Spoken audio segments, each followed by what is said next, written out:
Народное радиода «Жұлдыз жорамал». Армысыз тыңдарман, назарларыңызға ертең 20 ақпанға арналған жұлдыз жорамалын ұсынамыз. Ауқымды сатып алу үшін қолайлы кезең басталды. Мысалы, пәтер немесе автокөлік. Бүгін қайырлы таң, жедел жұмыс күні және тыныш кеш болады. Көптен күткен жаңалықтар болуы мүмкін.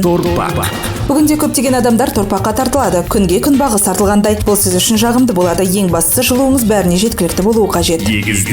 Бүгінде кейбіреулер егіздердің қолдауына және кеңесіне жүгінеді. Бұл олардың өз құндылықтарын сезіндіреді. Досыңызға бүгін ұсақ тек нәрседе де көмектесіңіз. Бұл сіздің достығыңызды одан сайын күшейтеді. Адамдарға деген күдігіңіз бен сақтығыңызды бір сәтке болса да ұмытып кетіңіз. Сонда өмір сізге бұрын соңды армандамаған тосынсый жасайды. Қарсы жыныстағы жанды көргенде басыңызды жоғалтып алмаңыз.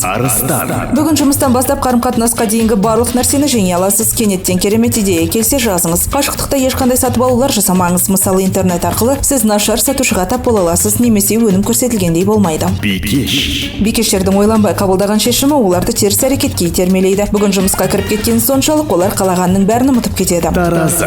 Бүгін таразы өте жақын адамға назар аудару керек. Өзгелерді таң қалдырасыз. Бүгінгі күніңіз сәттілікке толы болады. Соңғы кезде ойлағаныңызды жасауды шешіңіз. Сүйіктіңізден лайықты күтпеңіз. Болмайтын сөздерге ренжіп қалмаңыз.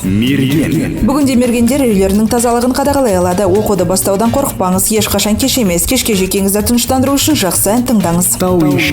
Үлкен жобаны қабылдауға қорықпаңыз. Ол сіздің тісіңізде екені сөзсіз. Өз пікіріңізді өзіңізде сақтаңыз. Бүгінгі күні шабыттандыратын және дамуыңызға үлес қосатын керемет шараға қатыса аласыз. Бұл күн суқұйғыштың есінде қалады. Өйткені жұлдыздар тосын сыйлар ұсынады. Бүгін барлық қарындаш түстері сіздің қолыңызда. Сондықтан сіз өз күніңізді өзіңіз бояй аласыз. Мүмкін бұл кеште әлі болмаған жерде боласыз. Нақты ештеңе жоспарламаңыз. Күнді өздігінен өткізіңіз. 20 ақпанға арналған жұлдыз жорамалымыз осындай. Жұлдыздарыңыз жарық болсын. Народное радиода «Жұлдыз жорамал».